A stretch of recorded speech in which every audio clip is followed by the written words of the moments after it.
If you've been running ads and struggling with lead quality, this video might help. Landing pages and lead forms are not better or worse. They're both just tools that are gonna get you different results based on your process. Using the wrong one at the wrong time is why your ads feel broken, your cost per lead's confusing, and everyone's just blaming bad leads. By the end of this video, you'll know whether to use landing pages or instant forms and how to choose based on your actual business goals and not just guessing. I'm gonna walk you through 3 things. 1, what an instant form is and when they actually make you money. 2, what a landing page is and when they actually make you money.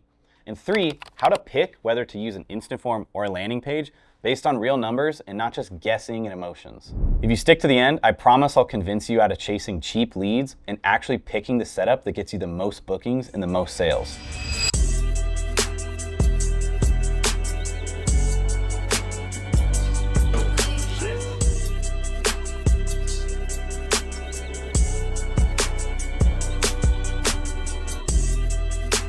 Let's start with lead forms. In plain English, a lead form is just a little box that pops up after a user taps on an ad inside of Instagram or Facebook. They keep the user inside the app. So overall, they're built for speed, volume, and they're really low friction on mobile devices. Because the form is native to the platform, it actually fills out automatically and it only takes a few taps. This is because the form literally just opens on Instagram or Facebook and they can get the information from your business and give you their information in literally seconds. So overall, it's not really a big deal to the lead when they're giving you their phone number and email. So they're just kind of like, sure, why not? Because the form is so low friction, you're usually getting more leads, which means a lower cost per lead. So lead forms will make sense for you if your brand is well known or you're starting to build trust. Your offer is very simple to understand. Your goal is speed and volume.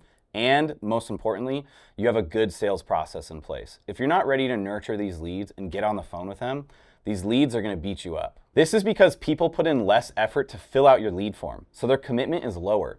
Inside your studio or your business, this means that your show rates will often be lower, and you're really relying heavily on your sales process and lead nurture. Where most people mess up with lead forms is they're just looking at their cost per lead and thinking, because these leads are cheaper, they're better. When really what you need to be looking at is how many of those leads actually booked, how many of those leads actually showed up to the studio, and then how many converted. So looking at your book rate, your show rate, and your close rate.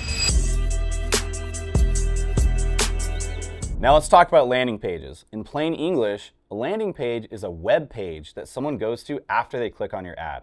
So it takes you off the app, and on the landing page, it explains what your offer is, tells them about your business, gives them the information they need. And the way I like to think about it is that they get just enough information to realize, I need a little bit more information about you. This way, you're getting the right people raising their hands and you're getting better leads. So what does a good landing page do? 1, it educates and pre-qualifies your lead. 2, it builds context. And 3, it builds trust before they even ever talk to you.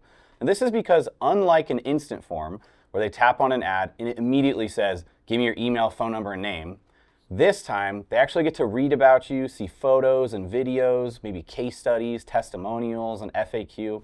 They're getting to know you. So it's a higher friction process, but this way when you get a lead through a landing page, you actually know this person took the time to learn about my business. So this means that you usually get fewer leads, which means a higher cost per lead, but inside of your business, you're gonna feel more booking rates and higher show rates.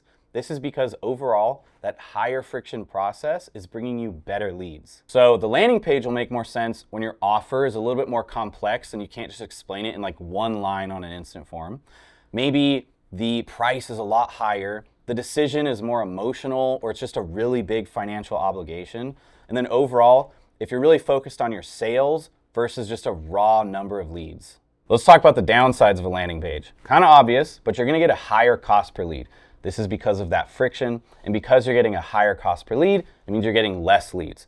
So if you're a business that's on a fixed budget, like a franchisee, you have to do better with less leads. Now lastly, you need to just be good at building landing pages. So you need to understand how to put the form in there, what copy to put in, the overall structure of the landing page, and overall it just takes more work. Now an important note, a higher cost per lead does not mean that you're doing poorly. If you double your CPL and then you actually look down your funnel and see that even though I'm getting a way higher cost per lead, I'm getting double the bookings and double the show rate, that means overall it's a net positive. You can't measure your success with just your top of funnel ad metrics. You need to look at your whole funnel and actually judge the quality of your landing page, your instant form, your ads overall with your sales. Now let me give you a real world example. Let's say you're an owner of a local gym, or you're a franchisee of a fitness concept. So you have two options. Option A, you run ads going to an instant form. Option B, you run ads going to a landing page. Now I'm going to walk you through the numbers of both the instant form and landing page and figure out which one wins. So on option A, you ran an instant form. You got 100 leads at a $10 cost per lead, which is pretty normal.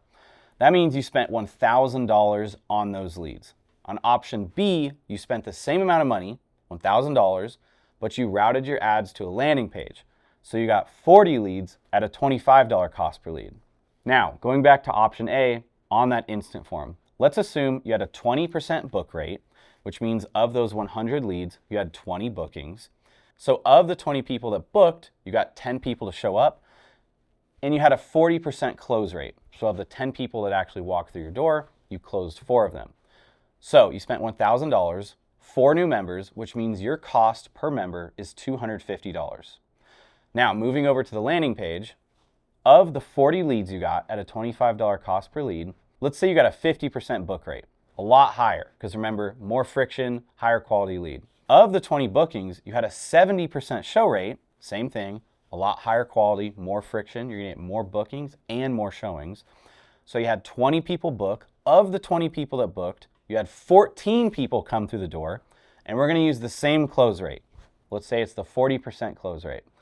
So you close 40% of those 14 people that actually walk into your gym, which means you close 5 to 6 new members, which means your cost per new member is only about $180. That's why we don't crown a winner on a lead form or landing page till we look downstream and look at actually what happened in the sales process. This is because most people are comparing landing pages versus lead forms off of one metric, cost per lead, and that's just incorrect. That's like buying a franchise based off the franchise fee and not looking at how much it's going to cost to build out, what your profit's going to be, what's it's going to be like when you have to hire people, etc. The real metrics that you should actually be tracking are your book rate, your show rate, your close rate, and your cost per acquisition. So when you go to run this test between instant forms and landing pages, you need to ask 3 questions. Which one got us the most bookings for the same ad spend? Which one got us the highest show rate? Which one got us the highest close rate? And overall, because of those 3 questions, which one got us the best cost per sale or cost per acquisition? Once you see the math, cheaper leads are really gonna stop impressing you. So how do you actually pick between an instant form and a landing page being practical? Well, if you're a brand new business, you probably don't have show rates, book rates, close rates, you just don't even know. So if you're just getting started out and you just wanna get started with some volume, I recommend you start with instant forms. Now, if you do understand those numbers, maybe you've already ran an instant form, you kind of get the feeling of your lead flow, well, let's lean towards landing page. These are going to get you those higher qualified, but maybe a little bit more expensive leads. Going back to the instant forms, if you have a brand that's very well known or people are starting to trust you and your sales process is getting pretty bulletproof, try the instant form. Now, if your brand is brand new and you have to explain a lot of information, your offer is a little bit more complex, you're a fitness concept that's on the cutting edge and maybe you're going to start a trend later, but people don't really know about it now, then I'd recommend the landing page. Overall, if you're just getting started out, you're trying to establish a lead flow and just get a taste of what the market feels like, start with the instant form. Once you understand how the sales process works and feel like you're getting kind of beat up, then go to the landing page. Now keep in mind, if you have enough budget, you can actually directly compare which one's going to win. What I mean by this is you can run 2 campaigns. Run a campaign for your lead form and run a campaign for your landing page. Put the same amount of budget into both, let them run for about 30 days, and then compare the numbers. So let's wrap this up. The big idea is that there's no best option forever. Landing pages and lead forms are just tools for your business. You need to pick which conversion method you're using based on your offer, your brand, and your sales process. So you can stop chasing the cheapest leads and start chasing the setup that brings you the most booked appointments and the best cost per sale. If you want help setting this up, testing both, tracking all the metrics, and picking a winner for your franchise, click the link below and book a call. We'll audit what you're running right now, give you a clear plan towards running instant forms or landing pages, and then show you which one's actually making you money.